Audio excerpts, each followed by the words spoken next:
What's up guys? Hello, day 3 naman.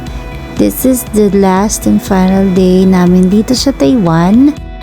And for today's video, bibisitahin natin ng isa sa sikat na iconic o tourist destination dito sa Zuying District. Ang Dragon and Tiger Pagodas.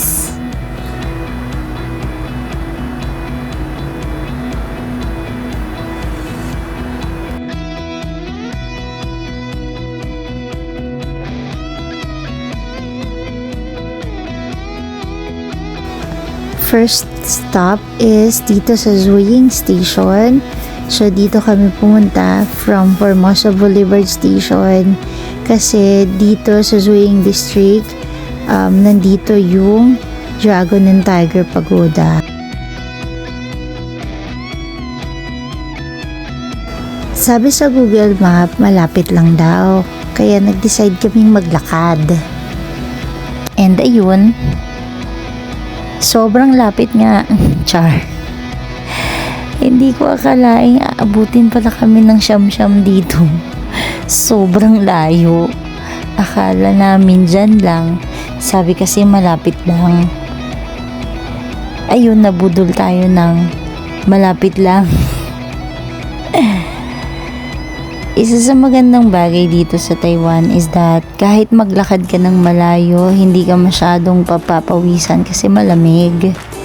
So, yan, kahit malayo yung nilakad namin, okay lang.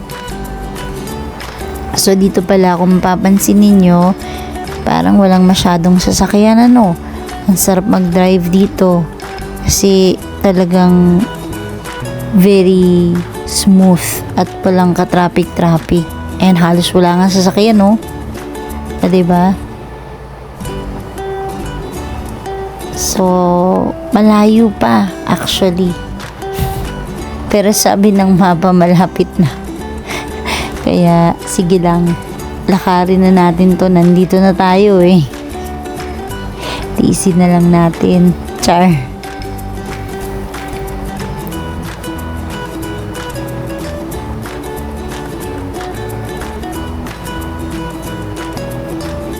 Isa rin sa magandang mapapansin nyo dito sa Taiwan is napakalinis. And kung mapapansin nyo yan, para silang merong mini parks, no?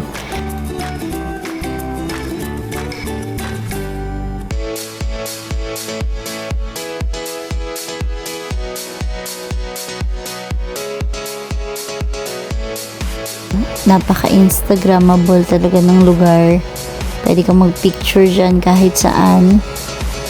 And gaya nga na sinabi ko, hindi ka masyadong pagpapawisan dito kasi malamig. January kasi yan, so malamig yung klima.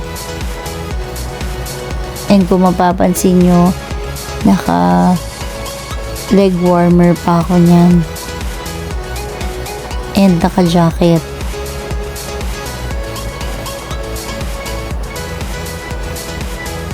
At this point, sabi ni Google Maps, malapit na lang daw. Pero, nasaan na ba yung malapit na yan? Budol na kami sa malapit na yan, ha? Ayan, may isa na namang park tayong dadaanan dito. Na magandang picture spot. Yan, nakikita nyo dyan sa gilid, daanan niya ng kanilang trains and subways. So, yan.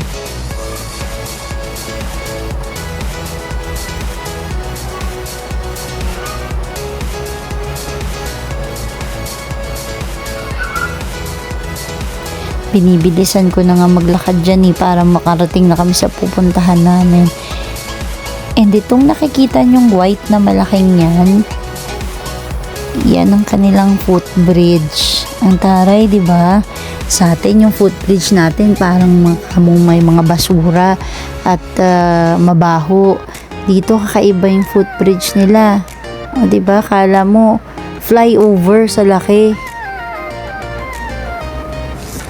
And pwede ka nga rin palang magbike dyan sa footbridge na yan.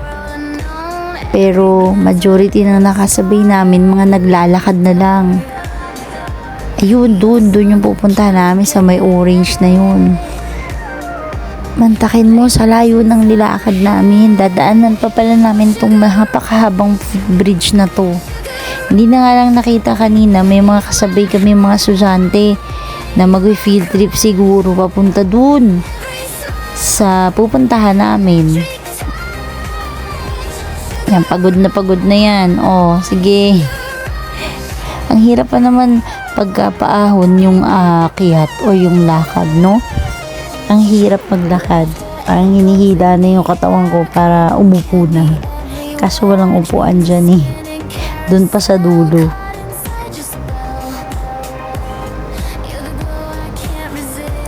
Ayan pala, may mga upuan pala dyan. Pag pagod ka na, pwede kang umupo dyan. So sige na, diretsuhin na natin to, kararin na natin to papunta dun sa pupuntahan natin, no. Mabuti nila maganda yung view. O, diba? Dito sa Taiwan or sa Kaohsiung, particularly dito sa Zhuhai district, mix siya ng mga buildings at saka ng marami pa rin mga puno at mga parks. Kagaya nga ng sabi natin kanina, hindi ka mapapagod at hindi ka masyadong mabuboard pag naglakad ka kasi marami kang makikita. Akala mo nasa flyover tayo, no? Footbridge lang talaga to. Astig, diba? Ang linis ng footbridge nila at saka ang ganda. Sana sa Pilipinas may ganito rin, ano?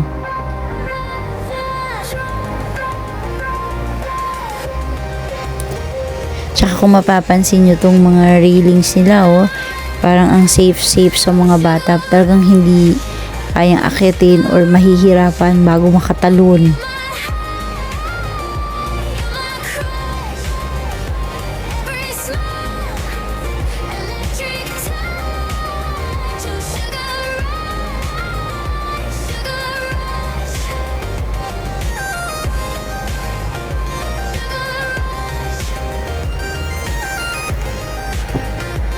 Ayan, doon kami pupunta sa may orange na yun. Napakalayo, diba?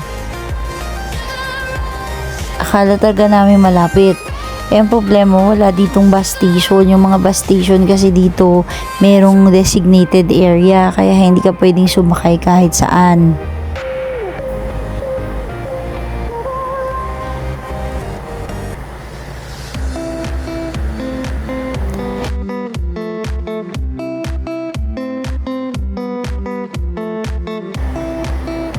Ayun yung pupuntahan namin. Nakikita nyo ba yun?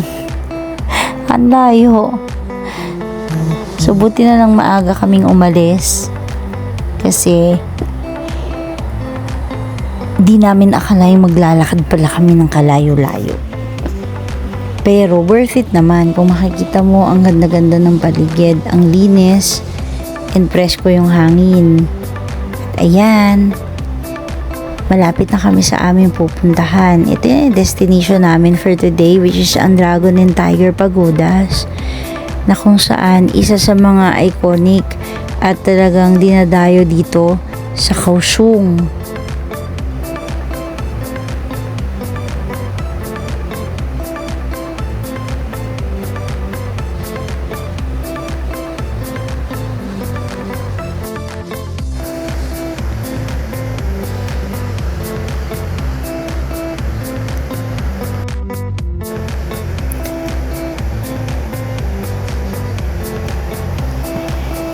May separate video nga pala ako tungkol dito sa Dragon and Tiger Pagodas and yung story nitong iconic spot na to dito sa Kaohsiung.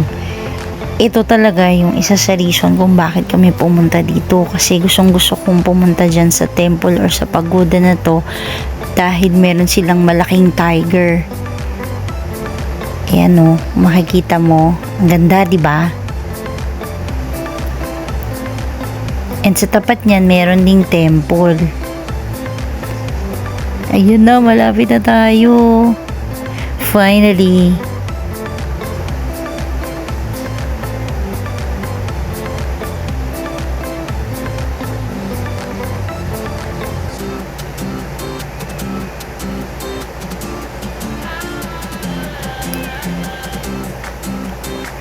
sulit ang pagod natin. Kahit naglakad tayo ng malayo, okay lang kasi nakarating naman tayo dito sa destination na ito. Ito yung entrance dito sa Dragon and Tiger Pagodas. Kung mapapansin ninyo, pasigzag yung daan.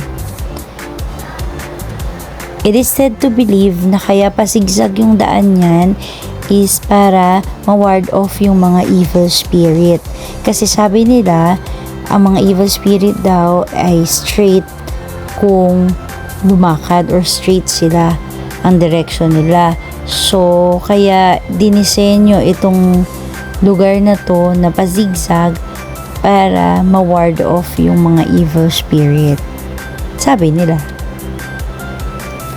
Ayan, nakikita niyo ba yung dalawang pagodas na yan? So, that's the Dragon and Tiger Pagodas.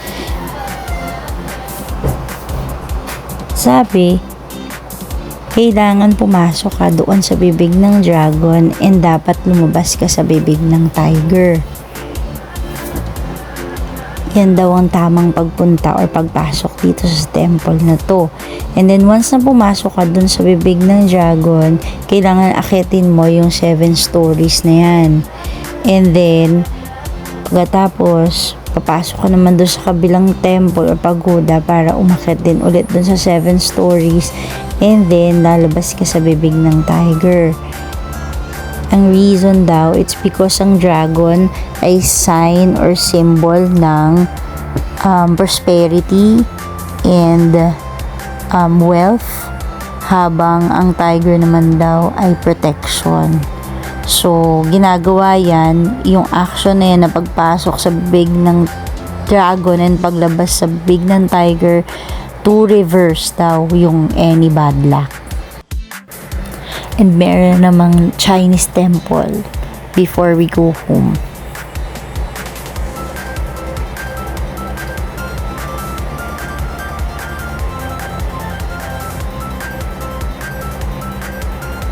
At ayan, syempre, hindi natin papalampasin yung Mr. Donut dito sa Taiwan kasi kakaiba nga daw talaga yung mga flavors and masarap. And last, andito na tayo sa airport, pauwi na tayo. Sobrang ganda ng airport nila dito. Parang malaking mall.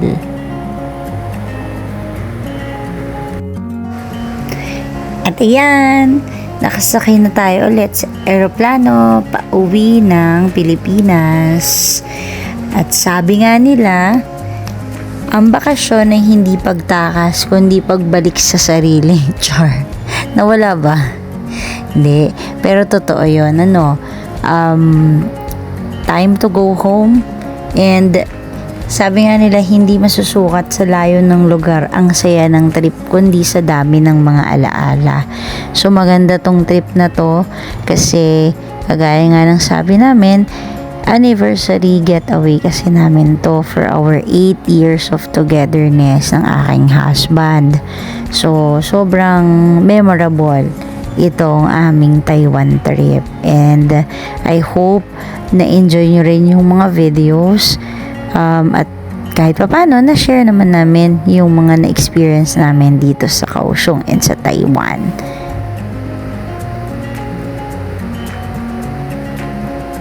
At sabi nga nila, hindi mahalaga kung saan ka papunta, ang mahalaga ay kung gaano at kung kanino ka sasama.